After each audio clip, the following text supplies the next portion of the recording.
تو عیسیٰ علیہ الصلوۃ والسلام نے کہا کہ تیرا اتنا بھیانک چہرہ ہے۔ تو اس نے کہا کہ میں نقاب ڈال کے اسی لیے رکھتی ہوں تاکہ انسانوں کو میرا چہرہ نظر نہ آئے، وہ میری ظاہری خوبصورتی پر ہی فریفتہ ہو جاتے ہیں، تو میں ان کو اپنا اصل چہرہ کیوں دکھاؤں گی؟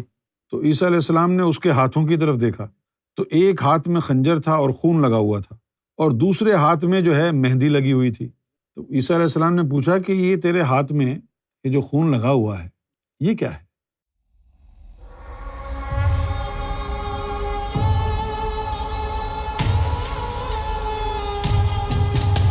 اچھا، اب یہ جو ہم دیکھ رہے ہیں، سمندر، پہاڑ، زمینیں، آسمان، ہم اس کو دنیا سمجھتے ہیں۔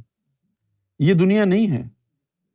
دنیا ایک وجود کا نام ہے جو اللہ نے اس کائنات میں اتاری ہوئی ہے، اور سارے انسانوں کو اس دنیا نے اپنی آغوش میں لیا ہوا ہے۔ جو اس کی آغوش میں ہے وہ دنیا دار ہے، نظر نہیں آ رہا وہ وجود ہمیں۔ ایک دفعہ حضرت عیسیٰ علیہ الصلوۃ والسلام نے اللہ تعالیٰ کو کہا کہ اللہ، میں دنیا کا اصل چہرہ دیکھنا چاہتا ہوں۔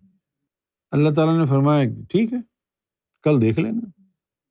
اب جناب دوسرے دن جو ہے عیسیٰ علیہ السلام ایک جگہ بیٹھے ہوئے تھے کہ سامنے سے ایک برقع پوش خاتون، جس کا جو برقع تھا بڑا حسین، بڑا خوبصورت، بڑا جاذب نظر، مرزا کی زبان میں بولیں تو لشکارے مار رہا تھا، لشک، بڑا حسین، اس نے حجاب اور عبایا ٹائپ کی چیز پہنی ہوئی اس خاتون نے، اور وہ خرامہ خرامہ چلی آ رہی، اور اس نے حجاب ڈالا ہوا۔ تو عیسیٰ علیہ السلام نے اس سے پوچھا کہ اے خاتون تم کون ہو؟ تو اس نے کہا جی میں دنیا ہوں۔ تو عیسیٰ علیہ الصلوۃ والسلام نے کہا کہ بھئی تم بظاہر تو بڑی حسین دکھتی ہو، اپنا چہرہ تو دکھاؤ۔ تو جب اس نے نقاب اٹھایا تو ایک بھیانک، مکروہ، ڈسگسٹنگ ایک چہرہ بوڑھی عورت کا، اور بڑا ہی بدصورت، یعنی قبیح، جس سے بدبو آتی ہے، جس کو دیکھ کے آدمی کہے یہ ایسا ہوتا ہے نا، یعنی اس سے بھی زیادہ خطرناک فیلنگ ہوتی ہے۔ تو عیسیٰ علیہ الصلوۃ والسلام نے کہا کہ تیرا اتنا بھیانک چہرہ ہے۔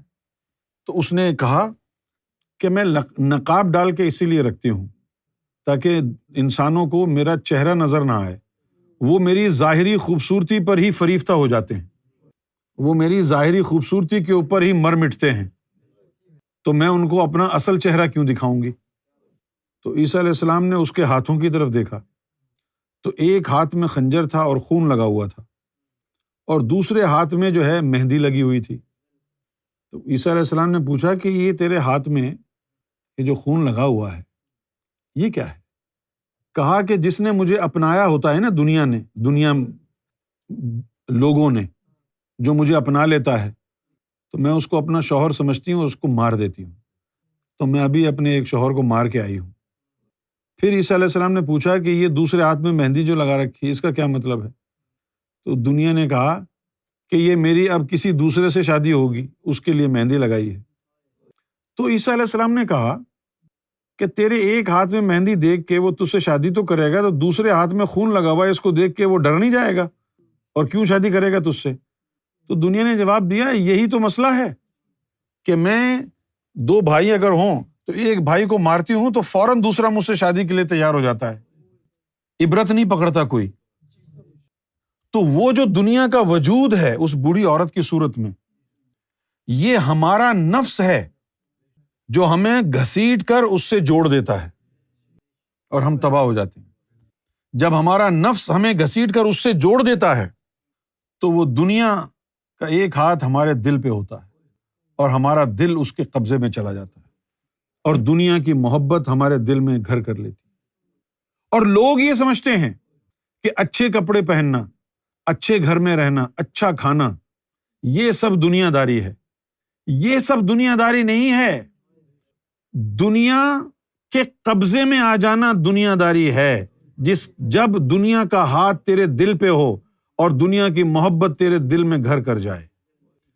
جب سرکار گوھر شاہی کسی کا قلب جاری کرتے ہیں تو اس کے قلب میں نور آ جاتا ہے اور پھر دنیا کا تسلط اس کے قلب سے ختم ہو جاتا ہے۔ یہ بہت بڑا کرم ہے۔ اس کے لیے فرمایا ہے کہ دنیا کی کثافت، غلاظت اور دنیا کی اس مکروہ صورت سے اگر چھٹکارا حاصل کرنا ہے تو پھر اس میں ذات کے نور کو اپنے قلب میں، اپنے جسم میں، اپنی ہڈیوں میں، اپنے گوشت میں، اپنے خون میں داخل کرنا ہوگا۔ کچھ کام خود کرنا ہوگا، کچھ کام مرشد کرے گا۔ مرشد کا کام ہے کہ وہ تمہارے قلب میں اس میں ذات کو اتارے۔ تمہارا کام ہوگا کہ تم اپنے ظاہر کو اس میں ذات کا مطیع بناؤ۔ اگر تمہارا جسم رزق حلال کھانا شروع کر دے اور ساری غلاظت تمہارے جسم سے نکل جائے، تمہاری ہڈیاں پاک ہو جائیں، تمہارا خون، تمہارا گوشت پاک ہو جائے، تو پھر معلوم تمہیں کیا اجازت ملے کہ اب تم اپنے جسم کے جو 7 جوڑ ہیں ان پر اس میں ذات کا تصور کر سکتے ہو۔ ابھی تمہارے جسم میں جو جوائنٹس ہیں، جوڑ ہیں، وہ کثافت سے ان کو ایک دوسرے سے جوڑا گیا ہے۔ پھر اس میں ذات آ کے اس کثافت کو ختم کرتا ہے، ذکر قربانی لگتا ہے، جسم کے 7 ٹکڑے ہو جاتے ہیں، اس کے بعد ان جوڑوں کو اس میں ذات سے دوبارہ جوڑا جاتا ہے۔ اب اس کا جسم بھی دنیا کی غلاظت سے پاک اور صاف ہو گیا۔ جب تیرے جسم کی ہڈیوں میں، گوشت میں، جوڑوں میں کثافت نکل جائے، اس میں ذات کے نور سے وہ جوڑ اور بند وہ بن جائیں، اس کے بعد پھر حضور پاک نے فرمایا کہ مومن کبھی ناپاک نہیں ہوتا، پھر تجھے غسل کرنے کی ضرورت نہیں ہے۔ کیوں؟ ایک جگہ بلے شاہ نے کہا کہ وضو کر لے شوق شراباں دا، تیرے اندر باہر پلیتی ہے۔ وہ جو وضو ہے نا شوق شراباں دا، وہ یہی اس میں ذات کا وضو ہے۔ جب تم رمضان کے مہینے میں صحیح معنوں میں جس طرح روزہ رکھا جاتا ہے ایسا روزہ رکھتے ہو تو تھوڑا تھوڑا اس جسم کے جو جوڑ ہیں ان کی کثافت تھوڑی تھوڑی کم ہوتی ہے۔ سال میں 1 ماہ کے روزے رکھے اس لیے جاتے ہیں کہ تمہارے جسم میں جو کثافت ہے وہ ہر سال تھوڑی تھوڑی کم ہوتی رہے۔ لیکن اگر تم کو پتہ ہی نہیں ہے کہ روزہ کیسے ہوتا ہے تو تم وہ کثافت کیسے دور کرو گے؟ اب لوگ بہت سے کہتے ہیں جی ہم کو مراقبے کی تعلیم دو، اور ہم کتراتے ہیں کہ مراقبے کی تعلیم نہیں، ابھی نہیں۔ کیوں کتراتے ہیں؟ کیونکہ مراقبے کے لیے ضروری ہے کہ تمہارے یہ جو جوڑ ہیں ان جوڑوں سے کثافت نکل جائے۔ یہ جو جوڑ ہے نا، جیسے ایک جوڑ یہ ہے، ایک جوڑ یہ ہے، ابھی ان کے اندر کثافت ہے، ابھی ان کے اندر ایک ایسا یعنی مادہ ہے کہ جس میں کثافت ہوتی ہے، اگر اس میں کمی آ جائے تو یہاں سے آوازیں آنے لگتی ہیں، درد ہونے لگتا ہے، یہاں سے بھی آوازیں آتی ہیں، درد گھٹنوں سے بھی، ٹخنوں سے بھی، ہر جگہ سے آوازیں آنے لگتی ہیں، درد ہوتا ہے۔ لیکن جو روحانی ہوتا ہے وہ ذکر کے ذریعے اس کثافت کو نکال دیتا ہے، تو اس کو کتنا درد ہوتا ہوگا ہڈیوں میں۔ پھر جب وہ کثافت اس کے جوائنٹ سے نکل جاتی ہے، پھر اس میں ذات کے تصور سے وہ ان ہڈیوں کے جوڑوں کو جوڑتا ہے، ہر جوڑ کے اوپر اس میں ذات کا تصور کرتے ہیں۔ پھر جب اس میں ذات کے تصور سے ہڈیوں کے جوڑ جڑ جاتے ہیں، بس اس کے بعد پھر جب بھی مراقبہ کرنا ہوا اس میں ذات کا تصور کیا، جوڑ کھلے اور روح پرواز کر گئی۔ حضور پاک تو سراپا نور تھے، لیکن وہ کھانا تو یہیں کا کھاتے تھے نا، اس کھانے کی وجہ سے جو کچھ بھی آلائش چلی جاتی تھی اس آلائش کو ختم کرنے کے لیے روزانہ روزے رکھتے، کبھی پتھر باندھتے، اسی کے لیے آپ نے 11 شادیاں کی، اسی کے لیے آپ نے کنیزیں 1000 بنائی تاکہ وہ آلائشیں ہڈیوں سے نکل جائیں۔ بابا بلے شاہ نے اپنی زبان میں اس بات کو بیان کیا، کھا کباب پی شراب پر بال ہڈاں دی اگ۔ کباب کھا، اپنے جگر کو چبا، اس سے بہتر کوئی کباب نہیں ہے۔ جگر کو چبانا کیا ہے؟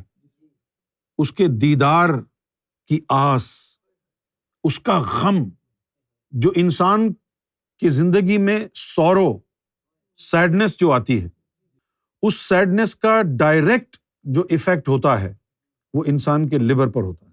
تو کھا کباب، پی شراب، شراب پینا کیا ہے کہ وہ جو لیور جگر کا عرق خون ہے وہ وہاں سے ٹپک ٹپک کر کے ضائع ہو عشق کے غم سے. بال ہڈاں دی اگ اور ان ہڈیوں میں آگ لگا. ہڈیوں میں آگ کب لگتی ہے؟ جب اس میں ذات کا رگڑا لگتا ہے. خدا کی قسم ہم نے دیکھا ہے، یہ آج پہلی دفعہ زندگی میں بات کہہ رہا ہوں، ہم نے دیکھا ہے، اپنے کانوں سے سنا ہے، اپنے وجود کو دیکھا ہے، اپنی آنکھوں سے دیکھا ہے کہ رات کو ایک ایسا وقت آتا ہے کہ جب وہ ہڈیوں میں رگڑا لگتا ہے، آوازیں آتی ہیں، رگڑ کی آوازیں آتی ہیں. لوگ کہتے ہیں کہ جی درد ہو رہا ہے، ادھر درد ہو رہا ہے، مساج کرا لو، فلاں کے پاس چلے جاؤ، فلاں کے پاس چلے جاؤ، کڑا کے نکلواؤ. وہ نکلوا کے آ گئے، پھر رات کو جب سوئے پھر ان ہڈیوں میں اس میں ذات کا رگڑا لگا، پھر وہ جو اس میں ذات کا رگڑا لگا پھر ان ہڈیوں میں درد شروع ہو گیا. تو مراقبہ کرنے کے لیے یہ جو جسم کے بند ہیں، جسم کے ان بند کو کثافت سے پاک کرنا پڑتا ہے، اس میں ذات سے ان کو دوبارہ جوڑنا پڑتا ہے.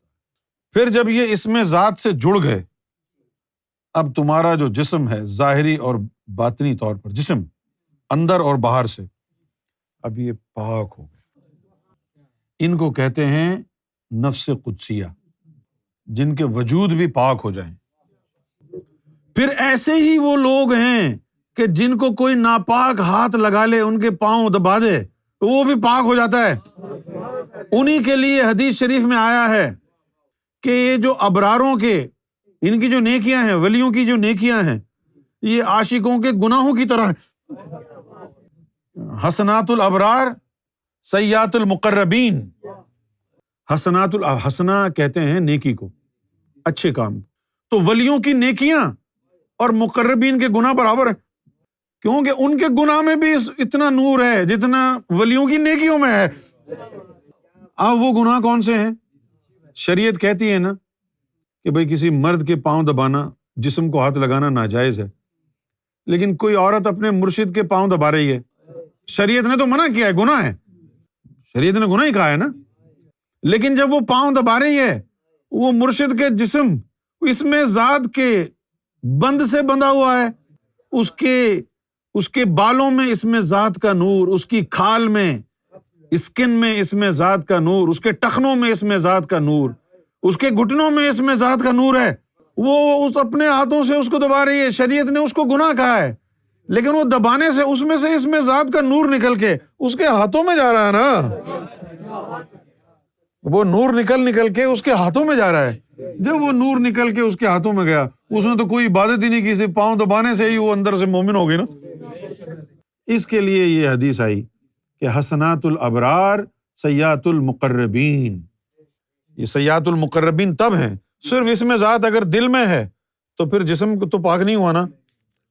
وہاں سے باطن سے پھر ظاہر کی طرف آتے ہیں. یہ حدیث میں آیا. ہاں، کوئی ظاہر سے باطن کی طرف جاتا ہے اور کوئی باطن سے ظاہر کی طرف آتا ہے.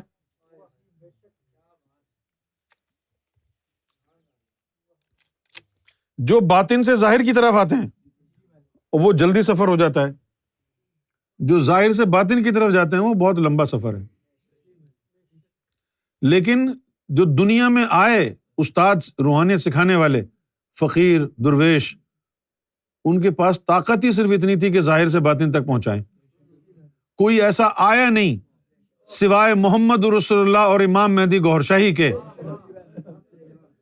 کہ جو جسموں کو چھوڑ کے پہلے باطن کو صاف کرے اور پھر وہ طہارت باطن سے ظاہر کی طرف لے کے آئے. ایک دن میں نے پوچھا کہ سرکار ہم نے کب اس میں ذات کا تصور کرنا ہے؟ بہت پہلے کی بات، یہ شاید بات ہے 95 کی. ان جوڑوں پر ہم نے تصور کب کرنا ہے؟ میں نے تم کو تصور کی کیا ضرورت ہے؟ ان کو تصور کی ضرورت نہیں. وہ کیسے؟ تم نے ظاہری جسم سے، ہاتھوں سے ہمارے جسم کو چھوا ہے. جب چھوا ہے اور ہم نے الاؤ کیا ہے کہ تم چھو، زبردستی چھونے سے نہیں ہوگا.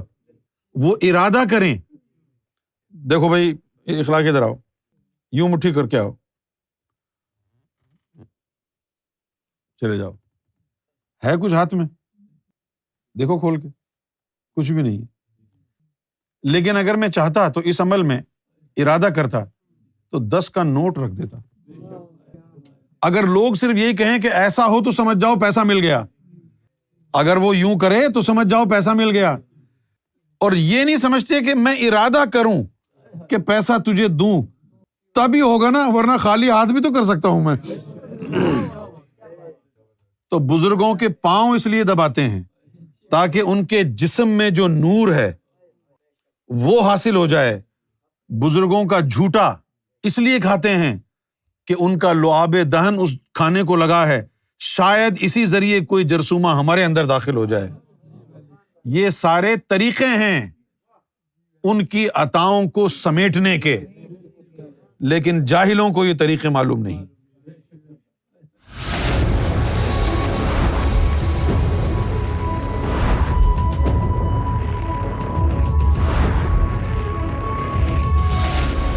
Amra TV, the place to connect with God.